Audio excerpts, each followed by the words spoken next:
As he prayed in the Garden of Gethsemane, there walked towards him a man Jesus had loved, a man Jesus had trusted, a man Jesus had trusted the treasuries of the company to. No mere man, but a man who held the resource for escape should persecution start. No mere man, a man who had access to the money to push Jesus' ministry forward.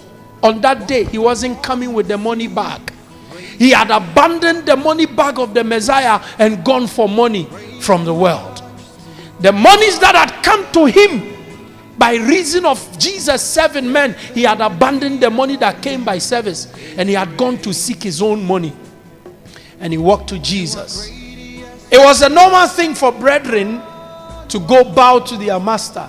It was a normal thing for brethren to go to him and give him a kiss. And then he enters the garden, but this time there were people holding torchlights or torches, following this man. Every time he went to Jesus alone. But this time he went in the company of some people. Can I ask you a question? In your quest to know God, in your quest to know Christ, what perception has been following you? What mindset have you harnessed all this while? There's some mindset, if you have it at the back of your head, the way ahead is only darkness. So he walks, and every disciple there thinks that he's coming as a loyal servant to give his master a kiss, not knowing there were men hiding in the thickets, hiding in the foliages. People couldn't realize they were there. People couldn't identify them, with their torches dimmed so that the master would not sight the spark and the flame of their torches, because somebody was going to betray the greater light of the world. And then he walks to Jesus, and then he hugs Jesus, and then he says, Master, and he kisses Jesus. And Jesus holds him tight and welcomes the embrace and tells him, do you betray your master? With a kiss. And this man looks at Jesus' face and smiles. A smile of embarrassment, because his thought had been betrayed. His secret has been uncovered. Then he turns away. Then from nowhere, people in dark tickets appear. They know who they are going after. The one who was kissed. Not the one who was just greeted with any salutation of mere men, but the one who was kissed with an extraordinary kiss. They go to him and grab him. But Jesus' statement rings in my ears, rings in my thoughts. Do you betray your master with a kiss? Hear me, people of God. Some of us are wearing smiles on our faces, but it has great betrayal at the tail of our brains. Do well not to betray anyone in the faith, for Judas has done the work of betrayal for us all. No need to repeat history. No need to betray any. Jesus said, woe to you who serve as a block to any of these young ones. If you had a mindset to hurt somebody, change that mind. If you had a mindset to be vindictive on anybody, change that perception. Judas did the work of betrayal for all of us, and Jesus did the dying for all of us. By one man's betrayal, the son was giving up, but by one man's death, the world was redeemed. Why amongst ourselves do we quarrel? Why amongst ourselves do we fight? Betrayal. Somebody has loved you, but you've betrayed the person. Men don't love before they have sex. They just have sex because the drive, the edge has come. So they can just have sex with you without loving you. But the woman who is at the receiving end thinks that just as she loves, the person coming into her is loving her, not knowing the person is only coming to satisfy his own passion. And that is betrayal. There are some of you young men here. You are dating somebody. You know you don't love the person from your heart. It's just because of the person's money. That is why that young man, you are following the young lady. And you are giving the young lady hopes that you love her. But you are only taking your time to squander every little thing she has, and you will abandon her. 2 people walked into my office. The guy started giving me great accolades. Apostle, you are an anointed man of God. I have been watching your tapes. You are a great man of God. I know a lot of people who know you. Apostle, the Lord's hand is on you. The guy kept talking and I watched him. He spoke many sweet things.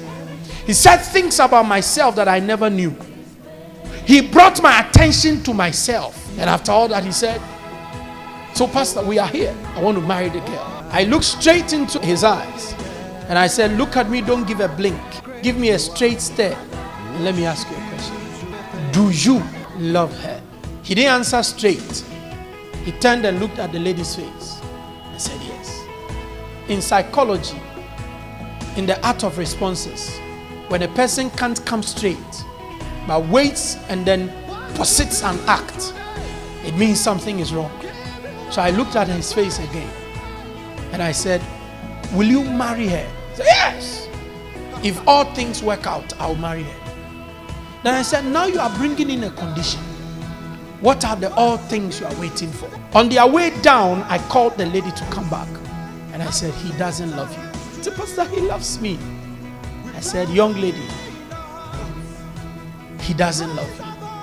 They didn't listen to me. Recently, I heard they had gone for an engagement. Just this day, I was lying there when I had a call that the guy has traveled out of the country without telling the lady he was traveling. And there are a lot of people like that. They tell you they love you, not because they love you, but because of what they see around. The day that thing is no more there, they will betray you. But they come with a kiss, making you think that the kiss is from their heart.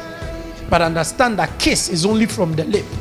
You can generate saliva and twist and turn your lip and do the act of kissing when your heart doesn't turn and your heart doesn't produce any enzyme that pushes the act of kissing. Many have betrayed their friends. Many have betrayed their lovers. There is a picture circulating on Facebook. Somebody giving someone a hug and the person having a knife at the back. Who have you betrayed? You know about the message of redemption. It's left to us living amongst ourselves. One of the very dangerous things in life is to be a forefront subordinate and betray the person you are following and you expect people to applaud you. God doesn't bless betrayers. They die on lands they bought with their betrayal. Just like Judas, they will go and buy a field called Akel Dema. And when they die, their stomachs would burst open so that everything they ate by the money will fall to the ground. Hear me, people of God. There are some people, when they need money from someone, they can't just go straight to say, please help me. They go with their reputation of their leader. They go with the name of their friend to destroy the name of someone. The disciples thought they had a brother, not knowing the guy wasn't a brother. I hope you are not trying to stab anybody in the back. Are you? Develop a good mindset. Don't kill someone. 2 people are in a relationship. Because you are not in a relationship, you want to do everything to crash their relationship by always tail bearing. Brakwaku, Sister Georgina, ya shenye. Brakwaku, Sister Ata, ya shenye. If the relationship crashes, what do you gain? If Jesus is arrested, what would Judas gain? He would gain nothing. What did he make of the money? Nothing. The world is not a safe place just because there are brothers who are waiting to betray brothers. You know, some people are waiting for the day you would fall so they can say what they said in secret publicly. Jesus was certainly to die, but whoever took the responsibility to betray him would suffer the consequence. As for death, he will die. But whoever decides to do that will suffer for it. And these days, you can't trust people, not even pastors. You can't trust yourselves. I'm telling you. Because some of the things you hear, that somebody close to you, a pastor that comes to you, told church members, and one of the church members would walk to you and tell you this into here. Another person will also come, Pastor here, and a third person will also tell you, and they refer to instances, and you are like, Mada and Suminai Eguabonte. Why should it be so? Why should the brethren sell our fellow? Why do you discuss your senior pastor with a church member you just met? Why do you sell your senior pastor to people he's raising in the Lord? Not just the senior pastor, even amongst yourselves. Why should you castigate another just for fame? And that is what we do now. What you don't understand, you don't criticize. Why should you rather go and kiss the enemy, sleeping with the enemy? The person you are sleeping with, you think you are sleeping with your love, not knowing he has already gone to the marketplace and done merchandise on your reputation. What's awful? At the end of Jesus, one yama Judas. I don't understand why the betrayal came the direction of Judas. Why do you know? Because a kasika crown a wopedia, sikaning in our own idea, o sheso, and kafebie. But still, we just sika or pepim ho. Akokoton ura just 30 denarios. Wabra ukra baya 3,000. How do you know? Ukra money bag. Usmeja money bag neslo. Mekoji coins. And some of you are like that. What God has given you, you don't treasure it. You are trying to buy fame. And because you want fame and acceptance, you don't mind selling anybody. You don't mind. You don't mind who dies.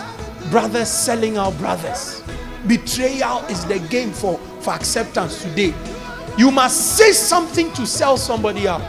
A lot of people, even though they are anointed, they still have the Judas spirit in them. Even though they can pray, they still have the Judas spirit in them. The least opportunity they have with someone, people can betray just because of 1,000 awope, just because of 200, just because of 40 Ghana awopa faka. Now the biako die duane gari and koko. Just because of that, somebody must die. Just because of that, somebody must die. Must people die just because you want to be satisfied? You are great, so great. We worship you, Lord, King of kings and Lord of lords. Oh, so great you are, doing marvelous things. Everything about you, yeah.